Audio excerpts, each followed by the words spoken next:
Tangan itu tampak kokoh meskipun berlumuran darah. Berpegangan pada batu, menahan berat tubuh seorang pemuda yang nyaris roboh.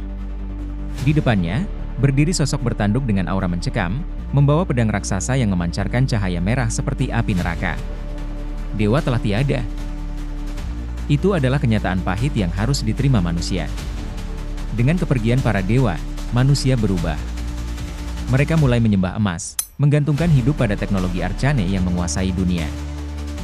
Namun, kemajuan itu membawa kehancuran. Perlahan, manusia berubah menjadi budak. Budak bagi sistem yang mereka ciptakan sendiri. Di tengah reruntuhan, pemuda itu berdiri. Tubuhnya bergetar, bukan karena takut, tetapi karena ketidakadilan yang ia rasakan. Ini tidak adil, gumamnya lirih, tapi matanya tetap menatap lurus pada sosok bertanduk di depannya. Pedang besar dengan aura merah diayunkan. Udara terasa bergetar. Tapi pemuda itu tidak menyerah. Dengan satu teriakan penuh amarah, ia melompat ke arah sosok itu, menggenggam pedang kecilnya sekuat tenaga. Dan kemudian, sebuah ledakan besar mengguncang langit dan bumi. Debu berterbangan, menyembunyikan pemandangan pertempuran itu. Ketika semuanya mulai mereda, terlihat pemuda itu terlempar ke tanah. Pedangnya menancap dalam, namun ini bukan dunia nyata. Terdengar suara yang penuh dengan rasa frustrasi. Game pay to win sialan, diteriak seorang pemuda yang sedang menatap layar smartphone-nya dengan ekspresi kesal. Dialah Kim Jo-eun-soo, seorang mahasiswa berusia 22 tahun yang sedang memainkan game terpopuler di dunia, Arcane Soul. Kembali ke layar game, karakter yang dimainkan Kim Jun-soo terlihat terduduk. Tubuhnya bergetar menahan dendam dan amarah. Di hadapannya, berdiri karakter bertanduk dengan ekspresi penuh ejekan. Kau lumayan juga sebagai player F2P, diceletuk karakter bertanduk itu. Padahal, sejak awal aku hanya mengaktifkan mode auto. Tambahnya sambil tertawa mengejek. Brengsek! Teriak Kim Jun-soo, frustrasi, tapi menyenangkan juga. Aku belum pernah bertemu player F2P sebelumnya. Karakter bertanduk itu kembali menimpali sambil terus menyiksa karakter Kim Jun-soo di game. Kim Jun-soo semakin geram. Ia berdiri di tengah jalan menuju pulang, menatap layar smartphone-nya dengan marah. Sialan, gumamnya sambil menggertakkan gigi. Ini tidak adil. Dipertemukan dengan player Sultan bahkan, setelah aku menghabiskan 10.000 jam bermain, teriaknya. Ini lebih seperti gacha untuk karakter OP. Bagaimana mungkin ini disebut game? Dengan napas berat, ia mencoba meredakan emosinya. Haah, mungkin akulah yang bodoh karena menghabiskan waktu pada game sampah ini. Gumamnya sambil melanjutkan perjalanan pulang. Mungkin aku akan menyelesaikan daily saja sekarang.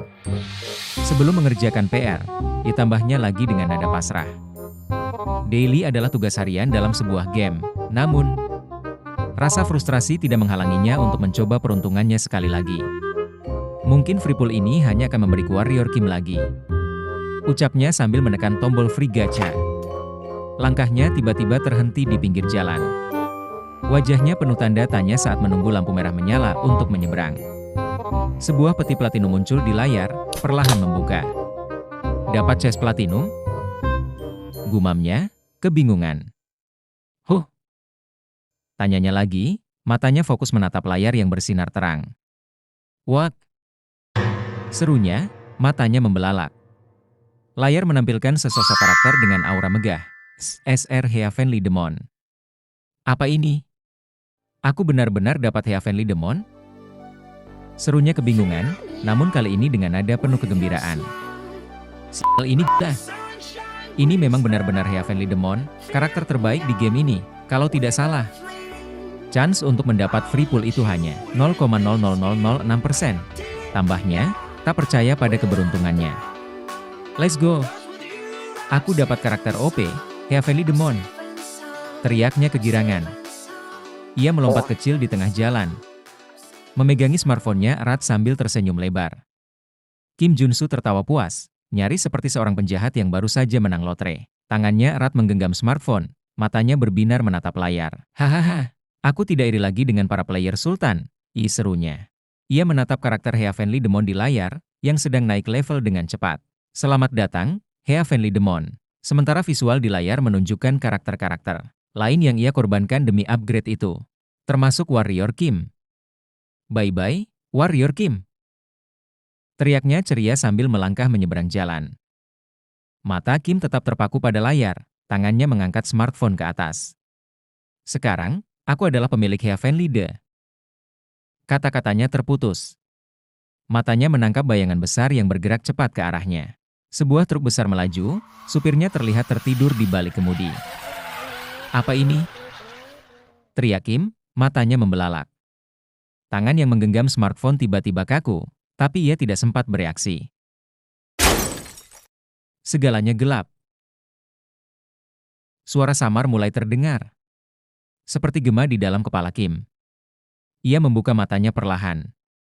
Huh, gumamnya, mendapati dirinya tergeletak di sebuah ranjang rumah sakit.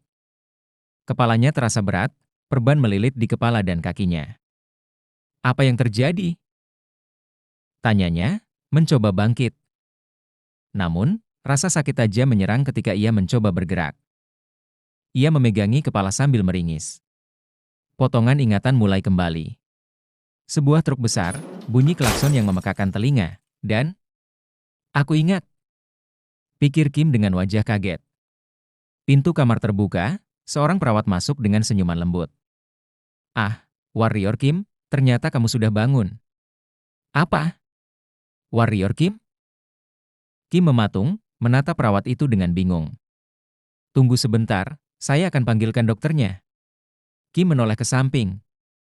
Matanya tertuju pada sebuah kartu identitas yang tergantung di dekat tempat tidurnya. Nama, Warrior Kim. Penyakit, dislokasi dan gegar otak karena suatu insiden. Kelamin umur, lelaki 22 tahun. Kim mengangkat kartu itu dengan wajah aneh. Namanya benar-benar Warrior Kim? Gumam